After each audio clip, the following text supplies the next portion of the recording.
आपके एग्जाम के समक्ष अति महत्वपूर्ण प्रश्नों के साथ मैं आप सभी के बीच उपस्थित हूं। और दोस्तों, भरोसा जिनको खुद पर होता है उनकी मंजिल कामयाबी होती है, क्योंकि एग्जाम के समय ना कोई दोस्त और ना ही कोई यार काम आता है। काम सिर्फ दोस्तों आपका सेल्फ कॉन्फिडेंस और आपका भरोसा ही आपके साथ होता है। इसलिए अपनी मेहनत पे यकीन करना सीखिए। और दूसरी बात दोस्तों की जो आपकी कामयाबी है ये इस बात पर तय करती है कि आपका जो मन है, ये मन कितना एकाग्रचित्त है आपके सपनों के प्रति। इस बात पर भी आपकी कामयाबी तय करती है। तो चलिए आपके एग्जाम के लिए एक और शानदार सेशन लेकर दोस्तों मैं आपके बीच आया हूं। और देखिए दोस्तों, जैसा कि भारत के केंद्रीय एवं राजकीय स्तर के आईटी इलेक्ट्रीशियन से संबंधित सभी प्रतियोगी परीक्षाओं के लिए दोस्तों हम मोस्ट इंपोर्टेंट प्रश्नों को शामिल किए हैं इस लेक्चर में, इस क्लास में। आप बने रहिए, देखिएगा। पहला क्वेश्चन आपके सामने आया है दोस्तों, और इस क्वेश्चन को पढ़िए कि एक क्यू मीटर क्या मापता है। एक क्यू मीटर है जो क्या माप सकता है? क्या वो आवृत्ति को मापेगा? क्या वो संधारित्र में क्षति को मापेगा? क्या वो वैद्युत मात्रा का सही मान बताएगा? या कुंडली के गुणधर्म को ये मापेगा? तो जो आंसर है ये ऑप्शन नंबर इसका डी सही आंसर होगा कि कुंडली के गुणधर्म को हम किसके द्वारा पता करते हैं? तो क्यू मीटर के द्वारा हम पता कर सकते हैं। और वैद्युत मात्रा का सही मान कौन मापेगा? कौन सा उपकरण है? तो आप लिखेगा डिजिटल मीटर। कौन सी? जो आपकी डिजिटल मीटर है ये क्या करेगी दोस्तों? ये वैद्युत मात्रा का सही मान बताता है। डिजिटल मीटर का जो तुलना किया जाता है ये किसके साथ किया जाता है? तो लिखेगा एनालॉग मीटर के साथ। किसके साथ? एनालॉग मीटर के साथ। जो एनालॉग मीटर है और जो आपकी डिजिटल प्रकार की मीटर है, इन दोनों में एक्यूरेसी सबसे अधिक किसकी होती है? तो एक्यूरेसी दोस्तों जिसको आप क्या कहते हैं? यथार्थता। तो यथार्थता किसमें सबसे अधिक होगी? तो ये डिजिटल मीटर में सबसे अधिक यथार्थता होती है। और इसमें क्या और खास बात होती है कि इसमें त्रुटियां बहुत कम होती है। लिखिएगा, इसमें जो त्रुटि होती है ये बहुत कम होती है। और जो आपकी आवृत्ति है ये किसके द्वारा इसका मापन किया जाएगा? तो आवृत्ति मीटर के द्वारा। किसके द्वारा? आवृत्ति मीटर के द्वारा आप इस आवृत्ति को माप सकते हैं, जो कि किसमें होगा? जो कि हर्ट्ज में होता है। किसमें? हर्ट्ज में होती है। तो इसका answer option number D correct हो चुका है। अब देखिएगा अगला क्वेश्चन क्या है। क्वेश्चन नंबर 2 देखिए। क्वेश्चन नंबर 2 है कि डीसी मशीन में ऑप्शन ए है कोई नहीं, ऑप्शन बी है धारा एवं ईएमएफ दोनों टर्मिनल पर अल्टरनेटिंग होते हैं, ऑप्शन सी है आर्मेचर चालकों में धारा एवं वैद्युत चुंबकीय बल अल्टरनेटिंग होते हैं जबकि टर्मिनल पर ये एक दिशीय होते हैं, ऑप्शन डी आर्मेचर चालकों में धारा एवं ईएमएफ टर्मिनल पर एक दिशीय होते हैं।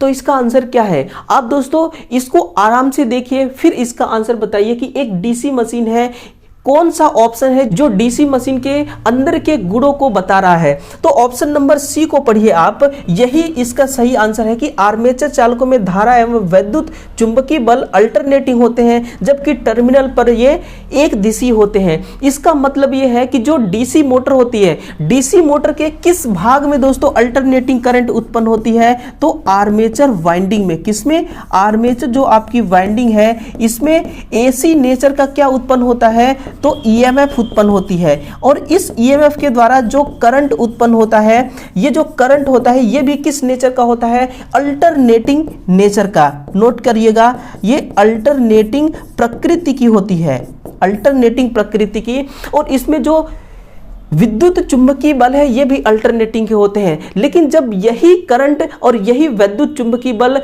टर्मिनल पर चले जाते हैं तो ये कैसे हो जाते हैं? ये एक दिशी हो जाते हैं। एक दिशी का मतलब क्या है? डीसी। तो ये टर्मिनल पर डीसी होते हैं और आर्मेचर चालकों पर कैसे होते हैं? एसी नेचर के होते हैं। आर्मेचर बताइए किस धातु का बनाया जाता है? तो ये दोस्तों सिलिकॉन स्टील की। किसकी? सिलिकॉन स्टील के बनाए जाते हैं। और जो आपका आर्मेचर में आर्मेचर चालक काम आते हैं ये किस धातु के होते हैं? तो ये एनिल्ड कॉपर के बनाए जाते हैं, एनिल्ड कॉपर के। तो इसका आंसर ऑप्शन नंबर सी सही हो चुका है। अब देखिए क्वेश्चन नंबर 3 क्या है।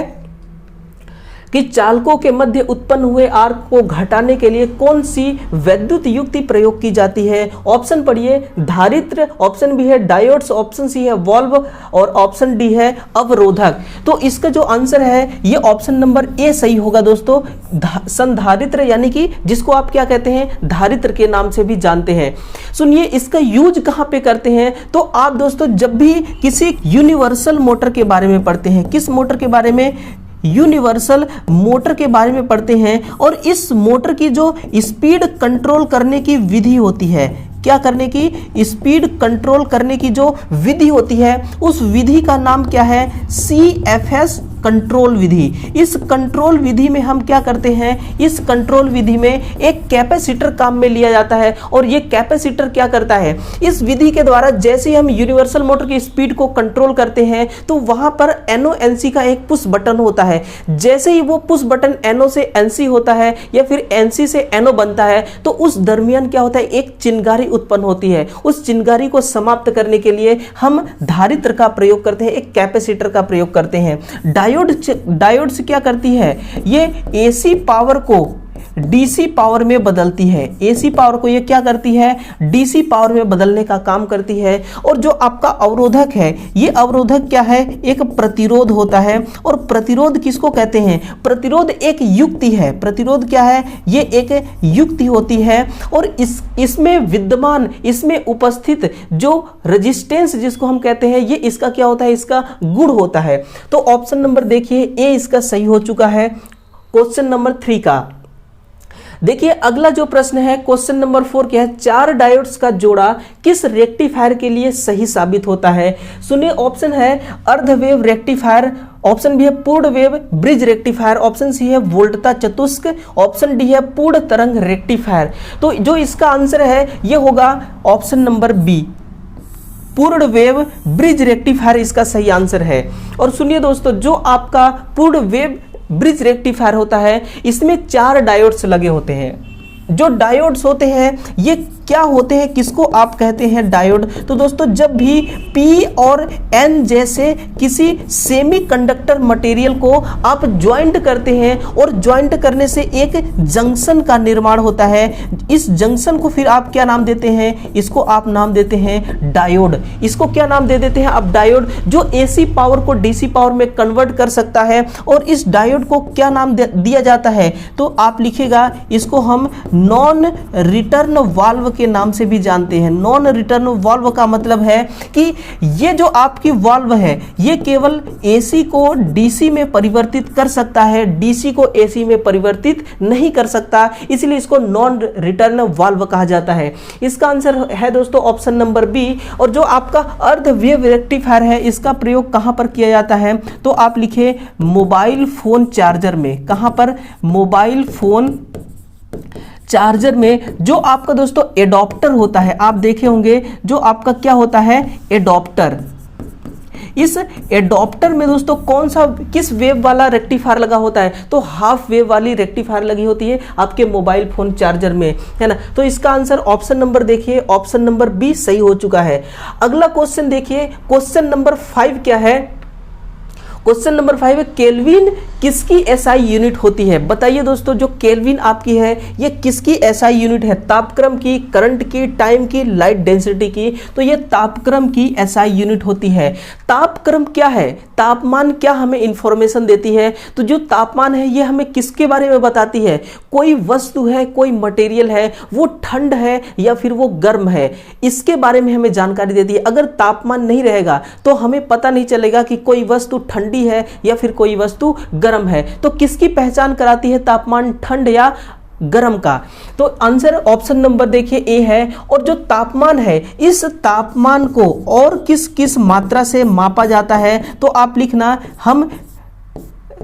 हम रियूमर के द्वारा भी इसको माप सकते हैं, और किसके द्वारा, फ़ारेनहाइट, है ना, फ़ारेनहाइट के माध्यम से भी हम इसका मापन कर सकते हैं, और सेल्सियस के माध्यम से ही हम इसका मापन कर सकते हैं। तो सेल्सियस, फ़ारेनहाइट, रियूमर और केल्विन ये सब के सब क्या है, ये सब के सब तापमान को बताते हैं, यानी कि तापमान की ये क्या है, तापमान को मापने की ये क्या है, एक इकाई है ना। तो रियूमर, फ़ारेनहाइट या सेल्सियस या केल्विन, इन चारों में से दोस्तों किसी में भी हम इस तापमान का मापन कर सकते हैं, किसी भी क्वांटिटी में तापमान का मापन हम कर सकते हैं। तो आंसर देखिए क्या है, ऑप्शन नंबर ए सही है। और करंट को आप किससे मापते हैं, तो एम्पियर मीटर से आप करंट को मापते हैं, एम्पियर मीटर से करंट का मापन होता है। और लाइट डेंसिटी का मापन जो होती है ये फोटोमीटर से होती है, किससे, फोटोमीटर से लाइट डेंसिटी का मापन होता है। तो आंसर क्वेश्चन नंबर 5 का दोस्तों ऑप्शन नंबर कौन सा सही है, ऑप्शन नंबर ए इसका करेक्ट आंसर है। तो देखिए ये रहा दोस्तों इसका सही आंसर ऑप्शन नंबर ए। तो इस क्लास में केवल 5 ही क्वेश्चन है दोस्तों जो आपके एग्जाम के लिए महत्वपूर्ण साबित हो सकते हैं। और हाँ दोस्तों, जाते जाते मैं आपको एक बात कहना चाहूँगा कि अपने से छोटों का ख्याल और बड़ों का सम्मान करें। Thank you.